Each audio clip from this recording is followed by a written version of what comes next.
para desfazer o regimento e permitir zerar o processo e começar o jogo de novo. O governo se organizou porque perdeu na Comissão de Sistematização e viu que ia perder em muitas coisas. Então criou o Centrão, que era um movimento, digamos, de reação ao setor mais progressista da Constituinte. Então, o que mais uniu o Centrão foi a mudança regimental, foi tirar os poderes da sistematização, o que aconteceu. E nisso eles vieram de rolo compressor e atropelaram, e era uma rebeldia majoritária que teve que ser aceita. A alteração no regimento foi fundamental para que o presidente José Sarney garantisse 5 anos de mandato e também foi decisiva para a definição do sistema de governo adotado pelo país. Havia uma dúvida muito forte com relação à maior conveniência para o regime a comandar o país, se seria o presidencialista ou se seria o parlamentarista. Naquela altura, o Ulisses era presidencialista e era candidato a presidente da República. O PT, apesar do Lula, que era constituinte, ter simpatia forte pelo parlamentarismo, mas o PT defendia o presidencialismo. Lutamos muito por eleição direta para presidente. Foi a luta que antecedeu a Constituinte. A base do meu partido era formada na luta pela eleição direta para você poder escolher o presidente da República, quem mandava no país, entre aspas. Então as forças se organizaram, o Sarney, na presidência da República, contou com uma atuação de ministros de Estado, que se diziam naquela altura, e que houve até distribuição de emissoras de televisão, de rádio, fazendo toma lá, da cá, talvez tenha sido nessa altura que se inaugurou essa história do toma lá, da cá, e derrubaram. A Constituinte foi feita no pressuposto de que o regime seria parlamentarista e, ao final, o regime escolhido pela maioria do Congresso foi o regime presidencialista. Ela criou um sistema híbrido. O país não é nem parlamentarista, nem o país ele é presidencialista. O resultado disso é que nós passamos a conviver nesses 20 anos com um executivo que legisla e com um legislativo que teve o sonho de ser executivo e que também não conseguiu agregar esses poderes que ele mesmo incorporou, porque passaram a ser feitos através das medidas provisórias que vieram para o Congresso durante esse tempo todo. Apesar das disputas políticas internas, a Assembleia Nacional Constituinte incluiu na nova Carta instrumentos de transformação social e resgate da cidadania para milhões de brasileiros. O artigo 7º, que traz os direitos dos trabalhadores, ele já traz também muita reivindicação que os dirigentes sindicais, de alguma forma, colocaram na Constituição. Praticamente uma lista de direitos, alguns até agora não conquistados. Um momento para mim que importante foi na questão do direito de greve. E chegou um momento que o Covas, me lembro como se fosse hoje o Lula, disseram: olha, para esse texto passar, quem vai ter que defender é você, Jarbas Passarinho. Eu fiz a defesa da greve e consegui quase 90% de aprovação.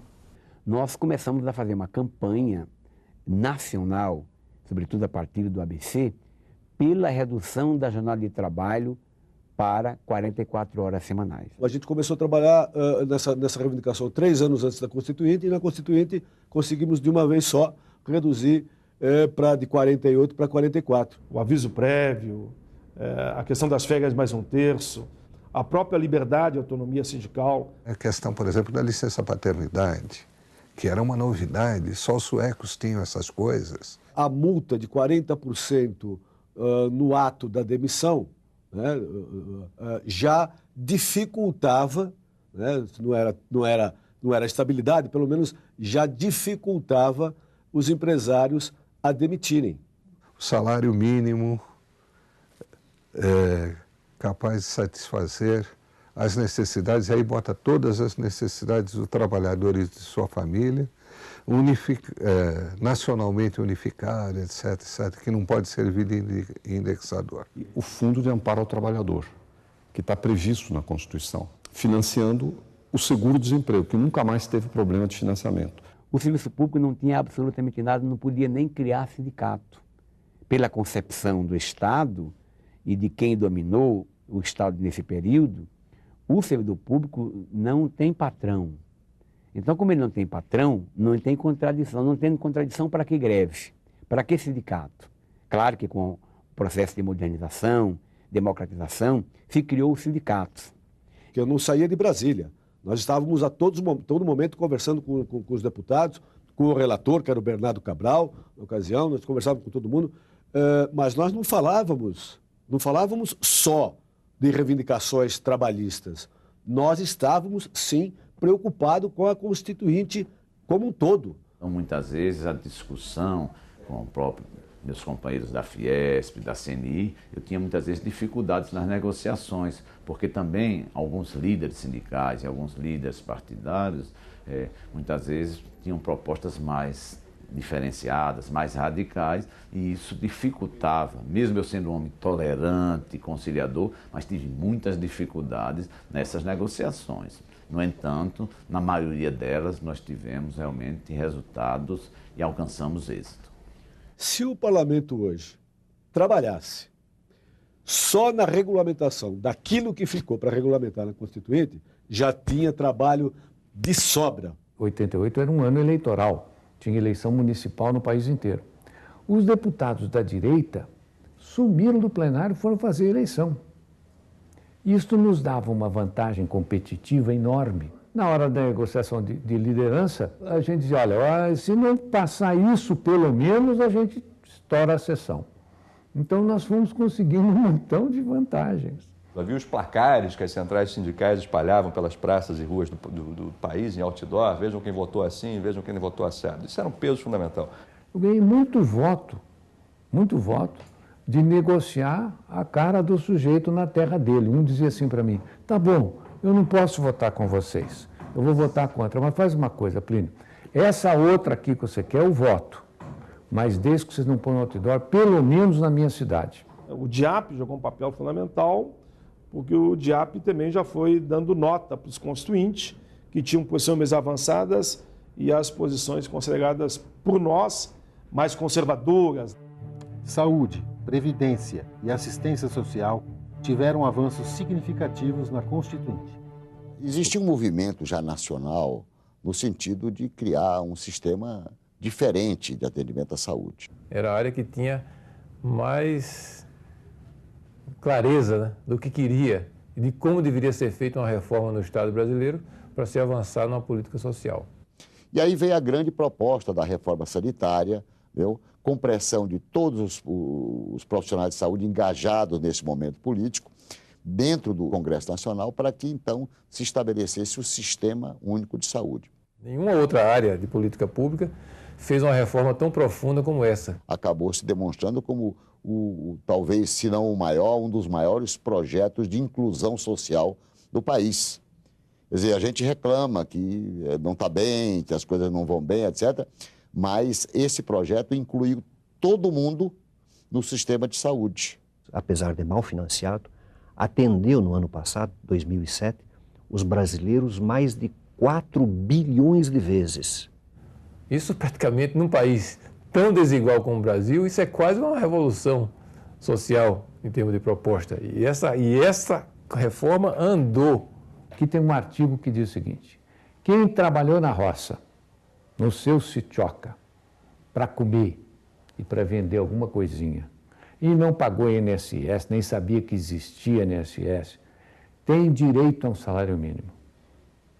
O estudo do IPEA demonstrou que só não teve uma crise séria de fome em 94 porque os velhinhos receberam um salário mínimo. E isso mudou a configuração e mudou o papel do velho na família do Nordeste.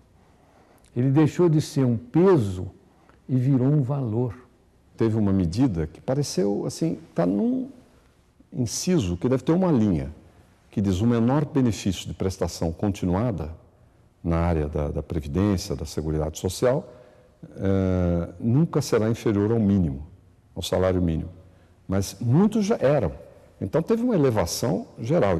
O movimento de mulheres, representado por diversas organizações, entre elas o Conselho Nacional de Direitos da Mulher e o CFêmea, apresentou suas emendas e também obteve conquistas. Nós construímos uma campanha que se chamou Constituinte para Valer tem que ter direitos da mulher. E passamos então a receber no Conselho Nacional, né, uma série de propostas. Esse trabalho longo teve o nome de Lobby do Batom. Aqui em Brasília teve um grande Encontro Nacional Mulher e Constituinte, onde tiramos a Carta das Mulheres aos Constituintes. E 80% das nossas reivindicações foram atendidas.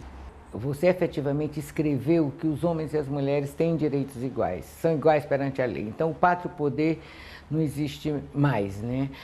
O conceito de família, de ampliação de família, foi uma conquista imensa. Eu, por exemplo, que sou mãe solteira de 4 filhos, fui virar família depois da Constituinte. Antes eu não era. Para você ser família, você tinha que ter a figura masculina e feminina, não só um pai com os filhos ou uma mãe com os filhos, não era família. As mulheres rurais conseguiram uma grande conquista, que foi o direito à titularidade da terra. Antigamente, mulher não podia ser dona em terra rural. Então, a Constituinte trouxe isso.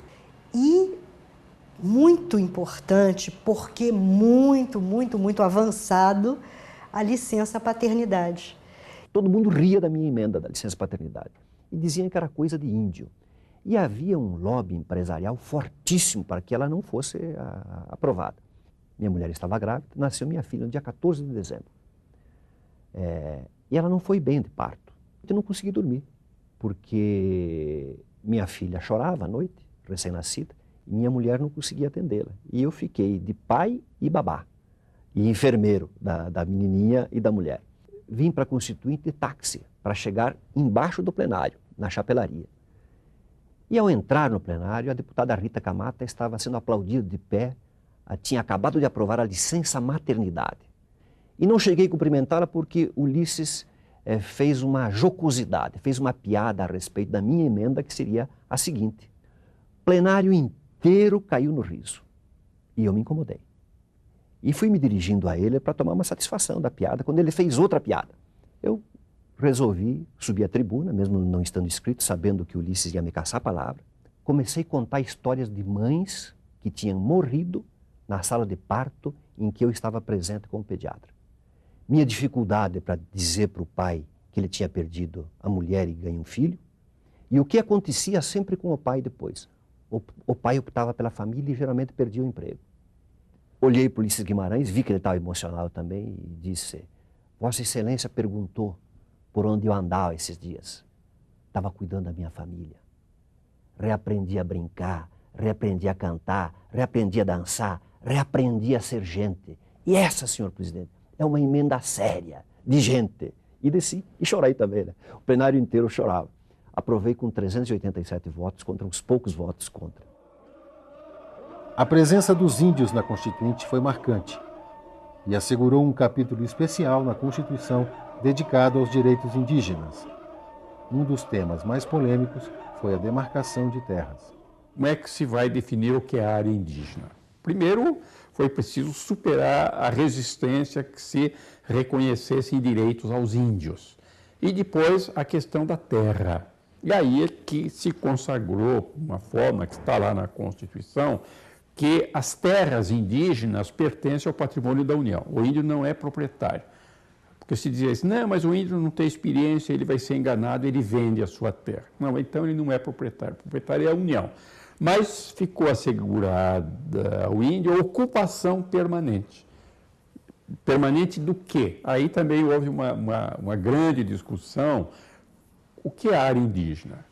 São aquelas tradicionalmente ocupadas por grupos indígenas. E é isso que está na Constituição. Então, hoje, os povos indígenas estão ficando cada vez mais preparados para exercitar essa organização social que a Constituição manda respeitar, né? Uma inovação da Constituinte foi dedicar tratamento especial ao meio ambiente.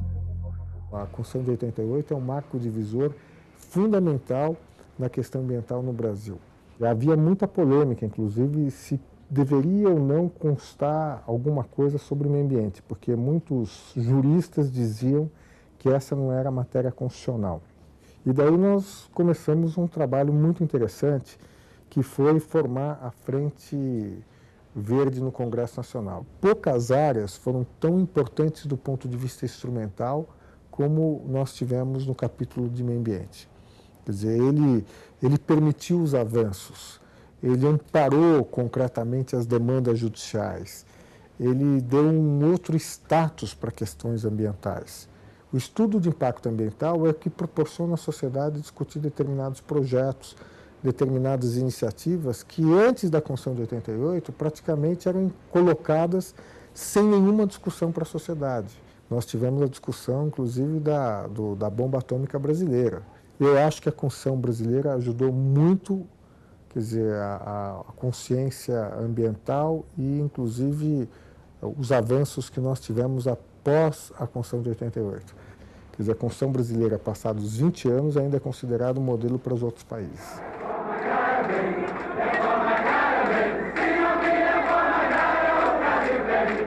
Um momento que foi um debate duro, de microfone sendo arrancado e empurrões e tapas, eu diria, no plenário do Congresso, foi no debate da reforma agrária. No fundo, a discussão era um pouco sofisticada. Se podia desapropriar ou não terra produtiva. Mas quando é que pode ser desapropriada uma determinada área, uma diferença entre a área rural e a área urbana?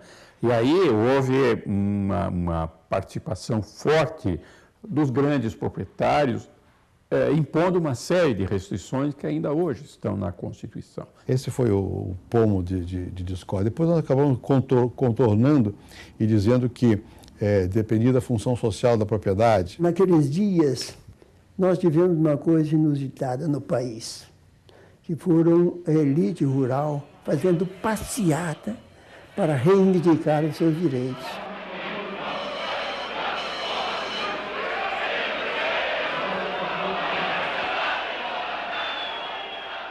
Ora, até então quem fazia passeata era o pobre, o operário. Quando você vê os ricos fazendo passeata para reivindicar os seus direitos, é porque alguma coisa está se modificando. Ao entrar em vigor, a Constituição já teve que enfrentar desafios. O primeiro teste foi o da governabilidade. O presidente Sarney foi, na minha opinião, num ataque de lucidez, disse que com essa Constituição vai ser muito difícil administrar o Brasil. Ele tinha razão. O município não acredita no Estado. O Estado não acredita na União. Eu não acredito no governo nem quando estou nele. Tornou difícil governar, porque ela diminuiu muito os impostos da União e transferiu para estados e municípios e não transferiu responsabilidades. O que a União fez depois? Criou tributos, contribuições. Distorceu o sistema. A Constituição criou despesas sem criar recursos. E uma das causas disso é que hoje, quando nós falamos a carga tributária do Brasil é 40%. Quer dizer, na realidade, naquele tempo era 23%. E a próprio o país teve que começar a aumentar a carga tributária, que o povo terminou pagando, para cumprir aquelas coisas que na Constituição, na Constituinte, elas foram feitas. Não, eu acho que não ficou ingovernável, até porque algumas coisas foram modificadas, né? Eu não diria que ficou ingovernável, ficou mais complexo, isso sim. Nós não temos instrumentos para o Estado se adequar ao mundo moderno, né? Isso foi feito depois, em parte do meu governo. As transformações no cenário externo foram o segundo desafio ao novo desenho do Estado brasileiro definido na Constituinte. Eu acho que aquele foi um momento muito importante do Brasil, como país, como nação, para começar a sacudir os vários grupos sociais a pensarem. Era um momento em que o Muro de Berlim não tinha caído, portanto, muita gente tinha uma visão anticapitalista, né? Ou pelo menos não capitalista. Era comum dizer, bom, o mundo caminha para o socialismo. O pessoal que comandou o PMDB, o Ulisses, inclusive, Mário Covas, os que tínhamos uma noção mais equilibrada das coisas, a gente fazia um certo equilíbrio entre o centrão e as propostas mais radicais. Foi o que prevaleceu na Constituição. Os progressistas, assim, na época, eram considerados aqueles que raciocinavam, que pensavam, que defendiam posições estatizantes, ou seja, que defendiam o Estado bastante similar àquele que existia nos países do leste europeu. Os que tínhamos influência no MDB, nós éramos bastante ligados a uma visão nacional estatista, né? E com muita simpatia também por certo corporativismo. Eu não tinha tanta, mas outros tinham. A Constituição não era fácil, porque as tendências eram, por um lado, um nacional desenvolvimentismo estatizante, por outro lado, uma visão que podia ser até mais dinâmica do ponto de vista do capitalismo, bastante conservadora, na questão da propriedade, e, por outro lado, alguns setores que eram radicalmente contra a ordem. Qualquer coisa que tocasse na propriedade privada era um escândalo. Entendeu? Nós não conseguimos romper essa barreira. A Constituição brasileira, ela refletia um Brasil de antigamente, inclusive na política, né? Estatizante, supernacionalista. Não é que tenha sido ultrapassada, é que o momento político do Brasil levava ao gigantismo do Estado, à valorização do Estado e à minimização na importância que se deveria dar à iniciativa privada e à capacidade da iniciativa privada de gerar, ela por si só, o desenvolvimento. A esquerda perdeu o debate na sociedade por quê? Porque era um exagero a intervenção do Estado. O Estado estava em setores em que não precisava mais estar. Na parte econômica, a Constituição, ela durante algum período, ela trouxe ela alavancou um grau de atraso na economia brasileira. Esse país realmente não era um país organizado do ponto de vista econômico. Não tinha bases estruturais para crescimento sólido. Os anos 80 revelaram um momento para o país de muita dificuldade, tanto no fronte externo quanto interno. Externamente, o país vivia com uma dívida externa muito alta, que era praticamente o principal problema da nossa economia, e tinha, inclusive, repercussão sobre a situação interna, onde o principal problema do país internamente era a inflação, a qual, com vários planos econômicos, tanto nos anos 80 quanto, inclusive, nos 90, não conseguiram resolvê-la. Plano Cruzado, Plano Bresser, Plano Collor, alguns funcionaram muito bem, alguns a sociedade recebeu muito bem, outros depois não deram certo. Então tudo isso realmente mexeu com o país, com a economia. Isso também provocou algumas desconfianças no investidor estrangeiro aqui, no próprio investidor nacional. Somente quando o Brasil viveu um processo político democrático consistente, ele descobriu que pela via democrática a gente deve optar pela estabilidade econômica. Uma boa Constituição tem que ser como as parábolas das igrejas, várias interpretações, porque ele tem que se adaptar ao tempo, né? Como é que um texto permanece? Se você faz uma coisa muito rígida, vai ser quebrado esse texto. Naquilo que a Constituição tinha de rígida, ela foi quebrada. Monopólio, foram quebrados, porque não dava mais, ficou em contradição com o mundo atual. As reformas neoliberais, da quebra do monopólio do petróleo, das telecomunicações e de energia, não desconstituiu o papel indutor do poder público do Estado brasileiro. De todas as constituições da Terra, eu duvido que exista uma tão contrária ao neoliberalismo do que essa. Essa Constituição, ela começa por isso, são objetivos fundamentais, o Estado tem que fazer, é dever do Estado, são direitos dos cidadãos perante o Estado. Portanto, ela é antítese do neoliberalismo. Quando discutimos a Constituinte, estava vivendo a crise dos Estados socialistas. E entramos numa ofensiva do Estado mínimo neoliberal. E hoje, nem o 8, nem o 88. Essa Constituição, ela antecipou o futuro. Ela é uma Constituição para a reconstrução dos escombros, os escombros do capitalismo, num mundo pós-neoliberal. Olha agora, no mundo inteiro, onde o capitalismo é mais forte, o que é que Wall Street, o que é que os grandes setores financistas estão pedindo para salvar o capitalismo? Intervenção do Estado, controle dos mercados, dos fluxos de capital, de cláusulas sociais nos negócios. O tamanho da nova Carta Constitucional tem a dimensão da vontade da maioria dos constituintes na superação dos problemas do passado. É característica das constituições. Do segundo ao pós-guerra, um certo caráter analítico. Creio que nós, no Brasil, tenhamos talvez exagerado a dose. Várias pessoas sabiam que nós estávamos saindo de uma excepcionalidade institucional para um reordenamento constitucional. E aí se fez uma Constituição que é longa, claro, ela acabou tendo excessos. Há matérias que são, sem dúvida nenhuma, de legislação infraconstitucional. A minha preocupação era evitar que ela fosse muito detalhada, porque isso introduziria muita rigidez no processo político-administrativo brasileiro. Né? Porque mudar a Constituição sempre é uma coisa complicada, complexa. E, na verdade, o que era objeto de leis em outros países acabou entrando na nossa Constituição. Como a nossa Constituição é muito analítica, detalhada, pormenorizada, toda vez que você quer mudar a ordem jurídica no país, você precisa de uma emenda constitucional.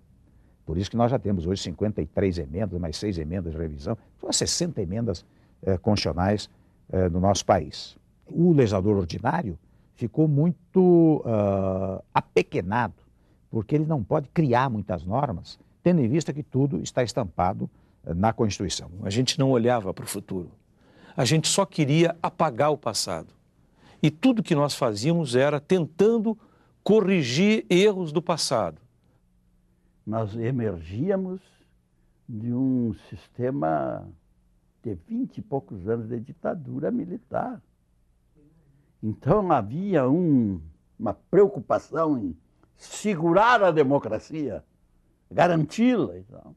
O povo brasileiro estava ansioso para ver os seus direitos a nível constitucional, os direitos do povo colocados num patamar superior, né, como uma coisa a ser mais venerada pela nação, mais respeitada pelos governantes. Né. Isso é uma virtude da Constituição, não um defeito. Ela quis fazer, quase botar na Constituição um programa de governo, quando na realidade a Constituição tinha que estabelecer regras para que as pessoas, para que os diversos partidos disputassem o poder e pudessem implementar o seu programa. Ela foi elaborada no momento, digamos assim, de um desaguadouro de muitas demandas reprimidas. Todas as camadas da população tinham reivindicações que queriam ver inseridas na Constituição, porque não acreditavam, por exemplo, que ela pudesse ficar para leis ordinárias ou leis complementares. A expectativa também de que problemas econômicos sociais acumulados nesse período e agravados pela inflação, o Brasil vivia seu 5º ou 6º ano de superinflação, inflação acima de 100% ao ano. Isto fez com que também houvesse um ímpeto muito forte na direção de resolver as questões de justiça social, de progresso, etc., tal, na letra da Constituição. No caso brasileiro, a experiência é que se não tiver escrito, não acontece. E se não tiver escrito como auto-aplicável, nunca vai se aplicar. Até hoje as pessoas estão querendo mudar a Constituição a todo instante, toda hora está sendo apresentada proposta de emenda à Constituição, como se a Constituição fosse um texto ordinário, fosse um texto que você pudesse estar mexendo toda hora. O tamanho da Constituição brasileira é o tamanho do arraso que a ditadura militar produziu sobre o país. Eu acho uma falácia essa discussão sobre a extensão da Constituição, ou sua atualidade, ou que ela é um fator de ingovernabilidade. Eu diria o contrário, ela é um fator de governabilidade. Se não fosse ela, nós não teríamos sobrevivido às crises que tivemos. O derradeiro desafio foi preservar as conquistas democráticas alcançadas e preparar o caminho para o desenvolvimento sem traumas de uma sociedade mais justa e igualitária. Na Constituinte, por mais que os partidos já fossem fragmentados, por mais que os partidos já fossem desunidos, por mais que interesses pessoais, por mais que lobbies influíssem, o fato é que você conseguiu realmente discutir o Brasil. Ela estabeleceu direitos sociais que passaram a vigorar e que abriram e tornaram condições do país ser um país mais justo. Segundo lugar, é que nós temos um capítulo de direitos individuais exemplar no mundo inteiro. Ela é muito democrática. Ela realmente deu direitos, que é uma coisa importante. Deu mais direitos do que deveres. Toda a Constituição dá mais direitos do que deveres. Você não vai botar na Constituição dever, vai botar direitos. A Constituição é feita para garantir o cidadão, garantir o trabalhador, garantir a liberdade.